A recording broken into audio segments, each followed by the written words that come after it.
Welcome back to another Dynodaze video, and yes, another lovely black EP3 in the house for tuning today.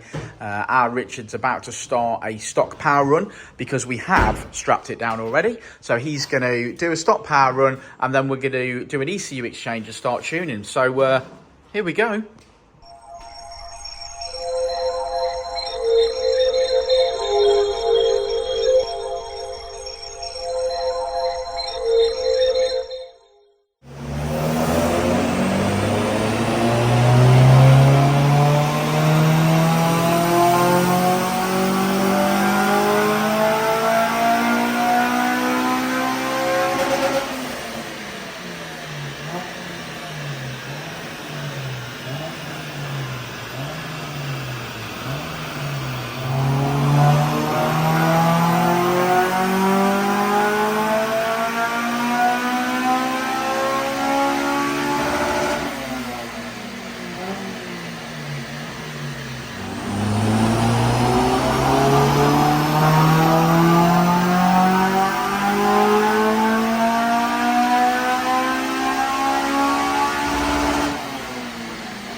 What else makes your forehead shiny?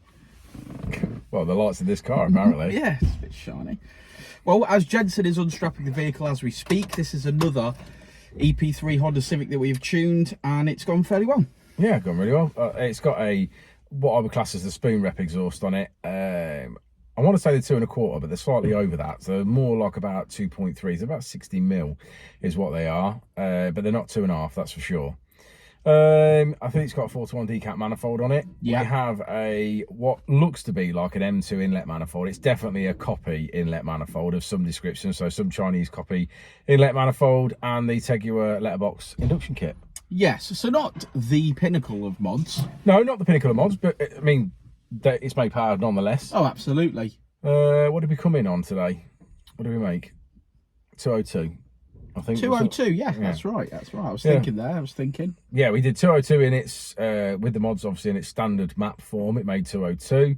Again, because it seems to be when obviously they have inlet manifolds, so they've got a lot of mods on them. The fueling is way out. Yeah. So in this instance, obviously the fueling again was way out on this car. So obviously it's quite sort of dips quite vigorously before vtec, and then tails off at the top end. And then obviously we've tuned accordingly. Once you start tuning, obviously, and you get the fueling dialed in and everything, obviously the vehicle starts making power and away. Really made power in that mid-range. Yeah, really made power. As we expect nowadays. Yeah. I think we finished on 235, didn't we? 234, I think. 234, yeah. But a good result nevertheless. Yeah, definitely. This gentleman owns a Honda CRX, and I love those. I'd love to see that here. Yeah. I don't think...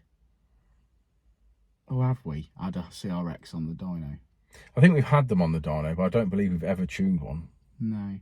Be nice with a case swap, wouldn't it? They're harder in the CRXs and in the fourth gens because the engine's taller.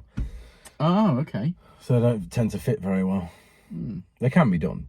Shoehorn that mother. Yeah, you tend to have to drop them down, which then puts the sump at quite a perilous, height, should we say. Closer to the road. Well, they're quite a wedge shape, aren't they, the CRX? That they really slope down on the front, so then that gives you bonnet clearance, obviously, issues. So why don't we put one in the rear? Yeah, because to buy one nowadays, you need 15 grand to buy one before you start cutting it up, don't you? Yeah, I know. I'm just laughing at putting one in the rear. Yeah. Brilliant. Shall we have a look at the graph? Let's have a look at that Let's graph. do that. There we go. As we always say, red line is as she came in, blue line is as she leaves. Plenty of power there, especially in the mid-range, extending it out to 8.6 on the rev limiter, lower in vtec, and we finish on a mighty 233.8 brake horsepower. I've actually not got my glasses on, let's put them on. 233.9, not a bad result. 196 at the wheels. So there we go, another one in the bag. Thanks for joining us, guys. Like and subscribe and all that jazz. I will see you on the next one, won't you, Rich?